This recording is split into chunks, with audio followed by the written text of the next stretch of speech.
No, just say hi. My name's McKenna. What's up, YouTube? It's just Big Oaks, BIGUNCS, coming at you with a movie review. First, I'd like to introduce my two nieces. McKenna and Brooklyn. They both wanted to say hello. Hi. And now they're both going to leave because Brooklyn is very sick, and I don't want to get sick either. The Bye-Bye Man.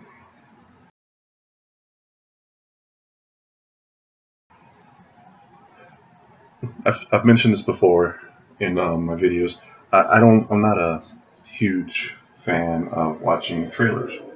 I mean, I'll watch them when I'm actually in the movie, but I don't go on like YouTube or whatever to watch trailers of movies. Even if I'm at home watching TV and a commercial comes on, I'll tend to change the channel because I like to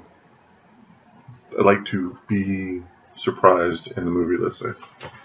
So when this came out, I actually had really no idea what this movie was about. I remember seeing one of the trailers, the trailer for this movie, at a movie I had seen in the past, but usually by the time the movie's over, I forget what the trailers were about. So, the evening before I was about to go, my sister-in-law asked me what the movie was about. So I just briefly went on IMDb and looked it up, and I read the little tagline they have there that says, 3 friends stumble upon the origins of the Bye-Bye Man and discover he is the root cause of all evil behind man's something, I don't know. But he's basically the cause of all man's most unspeakable acts. Right? So I was like, wow. So I go to the movie. And it starts off with an unspeakable act. And I'm like, okay. And then the movie centers around these 3 college students, 2 guys who are lifelong friends, literally since they were like little kids. Elliot and John, and Elliot's girlfriend, Sasha. And they decide that as a trio, they're going to rent a house off campus. Now, I don't particularly remember them saying what class they were in, meaning like freshman, sophomore, junior, but John at one point says that he had to get out of the dorms, so that means that they're probably at least sophomores. I don't want to give out any spoilers, but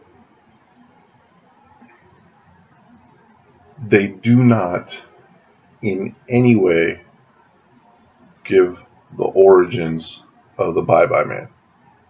And in fact, it seems to me that whoever wrote that byline didn't actually see the movie. Because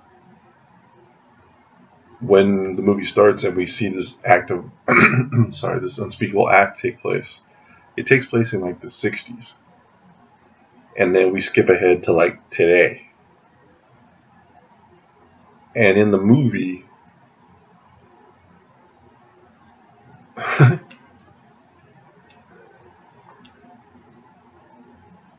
I suck at doing this without giving out any spoilers.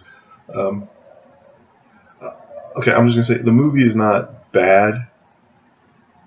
If you're especially like the type of person that goes to the movie that doesn't follow like every word of the story and make and feel that the movie should tell the set story, and you don't notice things like when I went to college, there was one librarian at the school that I was kind of friendly with. I walked in, she said hi, I said hi. We chit-chat because there was a couple books that we had in similar interests and stuff.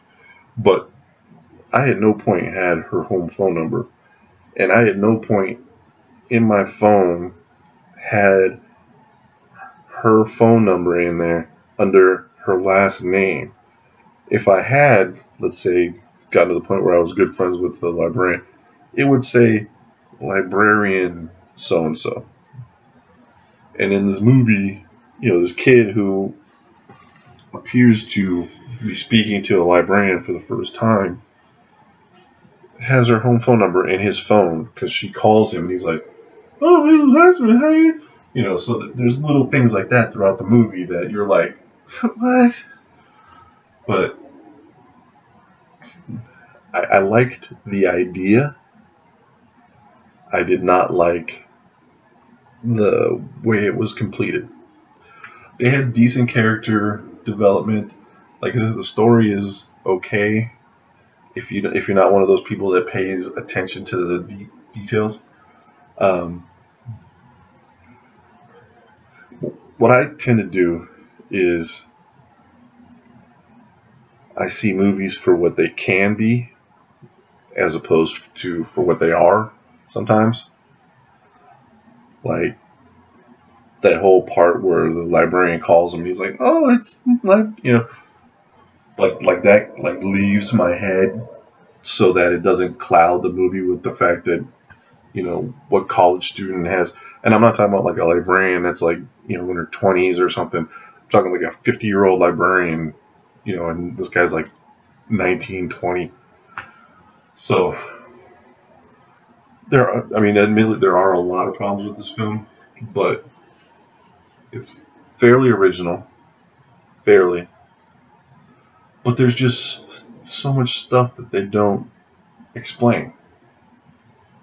And I don't want to get into it because I don't want you to be watching the movie and go, "Oh, well now I don't know why." So to me, this is in no way a full price movie. If there's nothing else playing, it's a matinee. Um, I know they're not going to come out with a steel book for the for the Blu-ray, but it's definitely not worth that. It's got some decent visuals. It's got some fairly original, thrilling moments. But I gave it in my Instagram thing. I believe I gave it a C because I did like some of the characters and I liked the idea. They just didn't flesh out the idea. It was like somebody got an idea, and probably what happened was the movie was supposed to be about 20 minutes longer, and they were like, "No, man, we got to cut," because they cut. Because it's like there's no explanation as to the origin of the Bye Bye Man, which it says clearly in the bylines. 3 college students discover the origin of the Bye Bye Man. And it's like, no, they didn't. So, if you're an entry level horror fan, you'll get some jump scares out of it, and you'll get some kind of freaky moments out of it. But if you're a hardcore horror fan, stay home and watch something else. All right, that is my review for the movie. I hope you all enjoyed it. I hope I didn't give away too many spoilers. I tried not to. Thanks for watching, and don't forget, go sit quietly in the dark.